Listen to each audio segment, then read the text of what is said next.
Do sabonete que usas de manhã, à maionese do almoço e ao gelado que comes no final do dia, é provável que tenhas usado 3 produtos da mesma empresa sem sequer te dares conta. E como é que vender sabão, shampoos e detergentes consegue gerar tantos clientes? É que com mais de 3 mil milhões de clientes diários, a Unilever é uma máquina global de consumo silencioso. E hoje vamos analisar com profundidade como é que esta empresa opera, quais são os seus principais motores de crescimento, os riscos que enfrenta num mundo cada vez mais incerto e o que é que isto tudo representa para ti enquanto investidor. Será que é uma boa oportunidade de investimento? Bom, fica desse lado e vamos descobrir.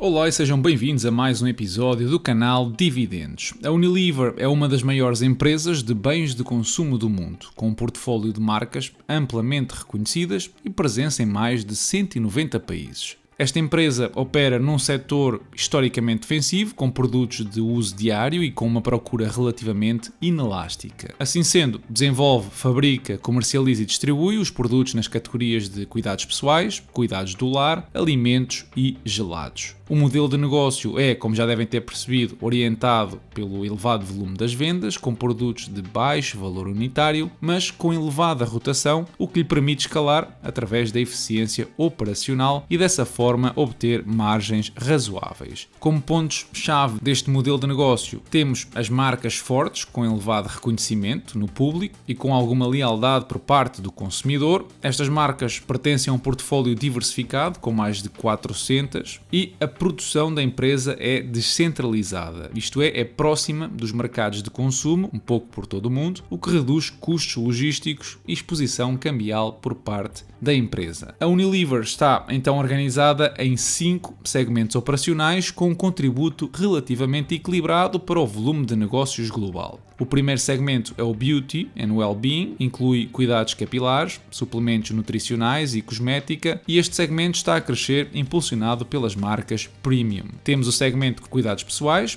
que envolve produtos de higiene pessoal, como os sabonetes, os desodorizantes, a pasta de dentes, e esta é uma categoria bem madura, com um consumo estável e uma margem relativamente alta. Temos também o Home Care, onde se encontram os produtos de limpeza e detergentes. Este é um segmento com menor margem, com mais concorrência, mas com muito potencial, sobretudo em mercados emergentes. O segmento das foods, onde estão os produtos alimentares embalados, os caldos, os condimentos e refeições já prontas, e esta é uma categoria em transformação com um foco crescente em alternativas baseadas em plantas e na conveniência. Por fim, o segmento dos gelados, onde estão os gelados de marca, como a Magnum e outros, e este é um segmento de um consumo mais impulsivo e sazonal. Apesar da volatilidade normal do verão, trata-se de uma categoria com uma forte componente das marcas. E porquê é que eu disse que estava dividido em 5? É que um destes segmentos vai ser separado, criando uma empresa totalmente autónoma, nomeadamente o segmento dos gelados. Isto deve acontecer até final deste ano, pelo que este detalhe vai ser importante nesta avaliação mais lá para a frente. A nível de exposição geográfica, a estrutura da receita é um dos pontos diferenciadores da Unilever. 58% da sua receita vem de mercados emergentes, o que desde logo fornece uma alavanca para o crescimento estrutural e sustentado, e os restantes 42% são originários de mercados já desenvolvidos, oferecendo então a tal estabilidade, maiores margens e maturidade comercial.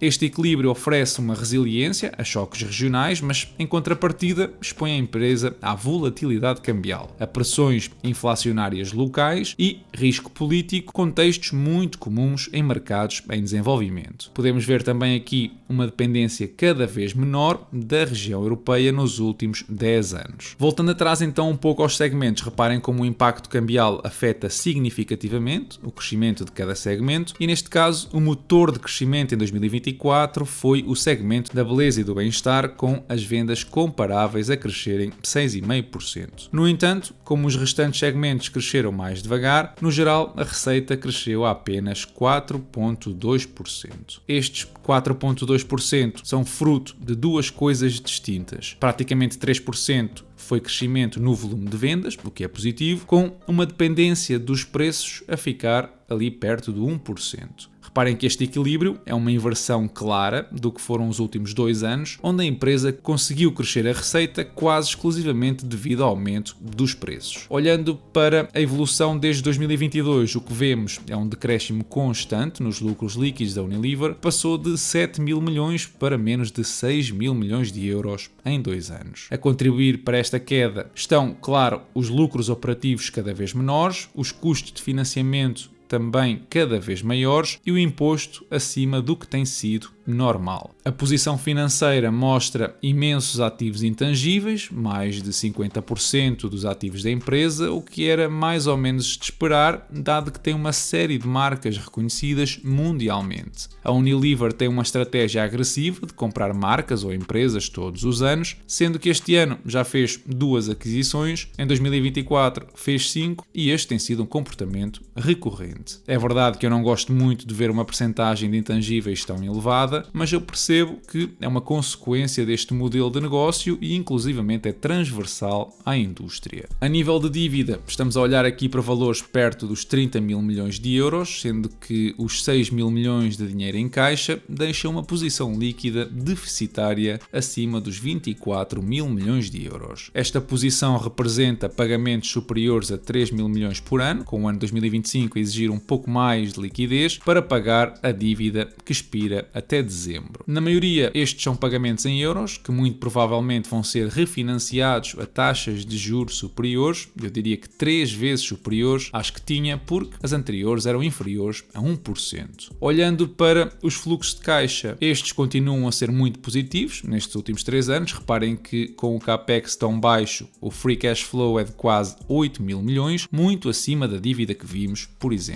Aliás, já em 2023 tinha sido assim, 2022 foi exceção por acontecimentos pontuais de venda de alguns ativos. Mas então, qual é que é o catch aqui? É que o dividendo da empresa representa mais de metade destes fluxos de caixa livres, ou seja, cerca de 4 mil milhões de euros. E nos últimos anos, a empresa tem também recomprado ações em montantes a rondar os 1,5 mil milhões. Assim que, na prática, sobram 2 mil milhões para ir gerindo a dívida. Ora, com um EBITDA de 2024 de 13 mil milhões de euros e com uma dívida líquida na casa dos 27 mil milhões, a alavancagem da empresa é superior às 2 vezes, mas dentro, portanto, do limite de qualidade que eu uso das 3 vezes. Isto significa que existe aqui espaço de manobra para manter a alavancagem dentro do que são parâmetros razoáveis, mas à custa do crescimento do dividendo. Aliás, nós podemos mesmo olhar para a evolução do mesmo nos últimos 10 anos e é fácil perceber que este estagnou no período pós-pandemia. Assim que temos aqui uma empresa com uma posição financeira razoável, receitas que parecem estar a crescer finalmente pelo volume de vendas e com fluxos de caixa estáveis. Mas será que foi sempre assim? Bom, a julgar pela primeira impressão, as notícias não são boas nem más, são razoáveis. A receita cresceu 1% ao ano desde 2015, o EBITDA cresceu mais rápido, mas ainda assim nada que seja animador, e o lucro líquido ficou no meio dos dois, com crescimento a rondar os 1,5%. A recompra de ações tem diminuído o float em 1% ao ano, dando alguma ajuda aos acionistas, já que os números anteriores não animam ninguém. Os fluxos de caixa livres por ação cresceram a 5% ao ano, um valor razoável, e reparem como o dividendo vinha a crescer a quase 4% e nestes últimos anos esse crescimento caiu para menos de 1%. Porquê? Porque este já representa um payout superior a 60%. É verdade, atingiu o limite daquilo que é a sustentabilidade a longo prazo, pelo que, como já vos tinha dito, não parece que vamos assistir a grandes crescimentos do dividendo no futuro. A dívida, essa cresceu 8,5% ao ano, um valor que caiu nos últimos anos, porque obviamente a empresa já está a entrar em valores de alavancagem que implicam algum cuidado. A nível de performance, o ROIC supera a média de mercado, 13%. O ROA não deslumbra, ficando abaixo dos 10%, e a tendência dos mesmos também não é algo que chame muita atenção. Muita estabilidade, é um facto, mas pouco crescimento e alavancagem perto dos máximos. Conhecendo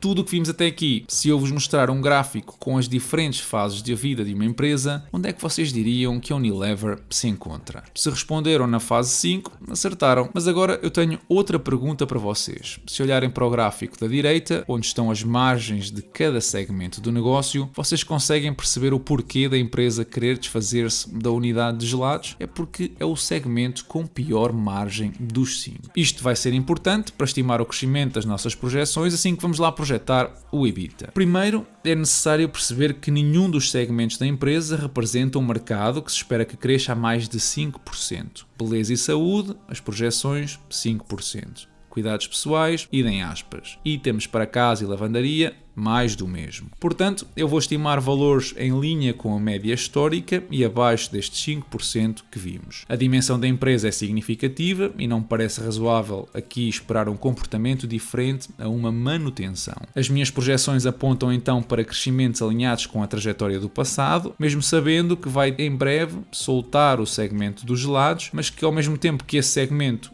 liberta os lucros baixos que conseguia, também vai libertar despesas operativas. Portanto, estamos a falar de um valor potencial em 2034 de 73 euros por ação, o que representaria uma valorização de 3%. Na melhor das hipóteses, caso a ação atinja os 88 euros nessa altura, a rentabilidade anual, comprando ao dia de hoje, não deveria chegar aos 5%. Portanto, estamos a falar de uma valorização face ao valor atual e ao método que eu estou a utilizar, pouco atrativa, na minha opinião. Quando eu projeto os fluxos de caixa relativos aos acionistas e assumindo aqui um crescimento inferior ao da última década. Porquê? Porque devido, e é bom dizer isto, aos níveis de alavancagem, estou a projetar crescimentos entre 2% a 3%. Quero também salientar que o valor que eu estou a usar para descontar os fluxos de caixa, os 7% que vocês veem ali em cima, são ligeiramente superiores ao custo de património da empresa, que deve rondar os 6%, o cost of equity. Isto significa que o valor intrínseco apresentado ali naquele retângulo peca por escasso. Ainda assim, para um retorno anual de 7%, o mercado não anda muito longe dos 60 euros que eu calculei. Esta subvalorização ligeira é confirmada pelo múltiplo preço-benefício para 2025, já que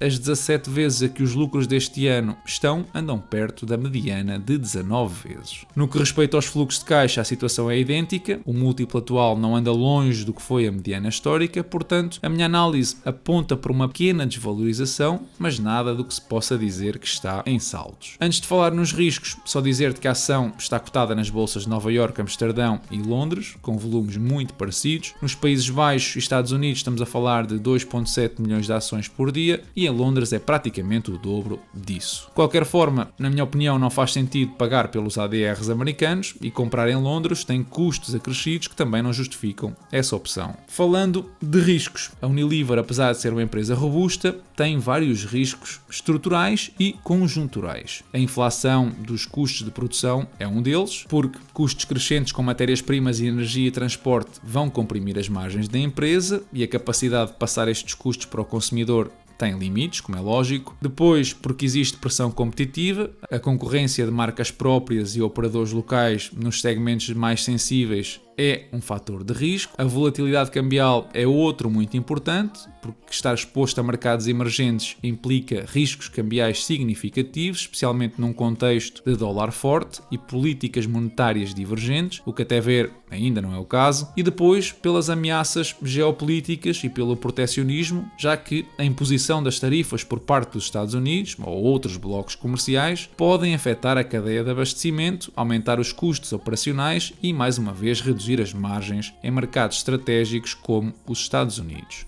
Apesar de tudo isto, a empresa tem também ventos a favor. É o caso, por exemplo, do crescimento da classe média em países como a Índia, a Indonésia e a Nigéria, proporcionando assim uma base de consumo em expansão. Um modelo de negócio centrado em produtos de primeira necessidade oferece estabilidade em ciclos económicos adversos, como o que estamos a atravessar, e do ponto de vista fundamental, eu sou da opinião de que a Unilever continua a ser uma empresa com muita qualidade, com um perfil adequado para investidores mais orientados para o longo prazo, especialmente aqueles que valorizam a resiliência, os dividendos sustentáveis e a diversificação global. Não me parece que possamos esperar daqui grandes rentabilidades, mas, como eu digo sempre, faz as tuas próprias análises porque o dinheiro é teu e nele mandas tu. De qualquer forma, passa pela caixa de comentários e deixa-me saber a tua opinião. Os mercados esta semana favoreceram os índices americanos em detrimento de todos os outros. Enquanto a Europa e China viram os índices cair na casa dos 2%, os americanos beneficiaram de subidas superiores aos 4%. Parte dessas subidas foi sustentada com as afirmações de alguns membros da Fed, onde tranquilizaram os mercados dizendo que vão intervir caso a situação se deteriore. Entretanto, o dólar tem perdido força em relação ao euro e está agora a valores de 2022. Isto afeta naturalmente os investidores europeus, que além de sofrerem com as perdas ali na casa dos 9% do S&P 500, sofrem também outros 9% com a desvalorização cambial. Estas perdas vão ser de certa forma amparadas na próxima reunião do ECB, ao cortar as taxas de juros do lado europeu, mas também devem ser ampliadas quando a Fed cortar a contraparte americana. Pessoalmente, eu acredito que o dólar vai respeitar o canal que traz desde 2008 e andar ali a valores entre os 0,86 e a paridade com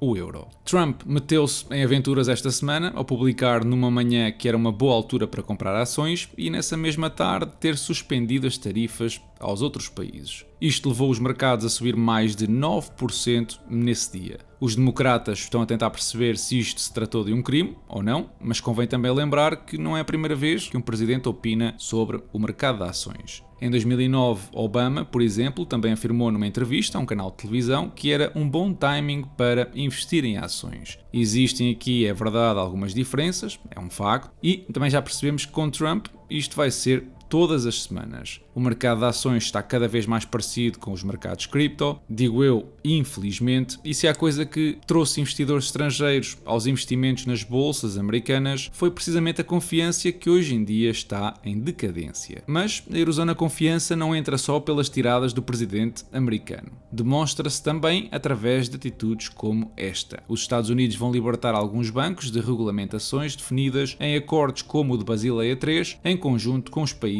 do G20. Portanto, temos os Estados Unidos a darem rédea solta ao sistema bancário, no sentido de estimular os empréstimos e dessa forma conseguirem reanimar de alguma maneira a economia interna. Por cá é um bocado ao contrário. O Banco de Portugal obrigou alguns bancos a devolverem comissões e juros indevidos cobrados aos clientes. A penalização total foi de 22 milhões de euros, mas parece-me que um banco sozinho ficou responsável por 15 milhões do total. Não sabemos ao certo quem foi, mas eu aceito apostas sobre quem meteu a pata. Por falar em meter a pata, depois do nosso Ministro da Economia anunciar 10 mil milhões de euros de apoio às empresas para ajudar neste contexto de tarifas a subir, a União Europeia já veio puxar as orelhas de forma suave. É que até pode dar-se o caso da eliminação das tarifas completamente entre os blocos americanos e europeus e depois haveria que fazer marcha atrás com esta promessa. Por isso, para quem sabe o ditado, cautelas e calos de galinha, no que respeita ao portfólio, eu reforcei a minha posição em duas empresas, a Realty Income, um dos REITs mais conhecidos no mercado, e a D.R. Horton, um dos maiores fabricantes de casas nos Estados Unidos. As premissas de ambos investimentos são simples e estão muito ligadas às taxas de juros americanas. Pelo que se queres entender um pouco mais a fundo os motivos, passa pelo Patreon, onde eu publico os detalhes destas decisões. Também no Patreon encontras a última análise exclusiva à CVS e é uma comunidade incrível que todos os dias partilha informação e oportunidades interessantes. A performance do meu portfólio fechou então esta semana nos 39% de valorização em dólares, com um sofrimento maior se eu incluir o câmbio da divisa. Já em dividendos, abril trouxe-me 16 dólares nestas primeiras semanas. E é tudo por hoje. Já sabes que ajudas este projeto deixando o teu like, partilhando o conteúdo com amigos, seguindo-me no Insta e entrando na nossa comunidade no Discord através do Patreon. Da minha parte, eu desejo-vos uma excelente semana e bons investimentos. The Labour Party here is still trying to blow life into those old embers. Imagine a Labour canvasser talking on the doorstep to those East German families when they settled in on freedom's side of the wall. You want to keep more of the money you earn? I'm afraid that's very selfish. We shall want to tax that away. You want to own shares in your firm? We can't have that. The state has to own your firm. You want to choose where to send your children to school? That's very divisive. You'll send your child where we tell you. Mr. President, the trouble with Labour is that they're just not at home with freedom. Socialists don't like ordinary people choosing, or they might not choose socialism.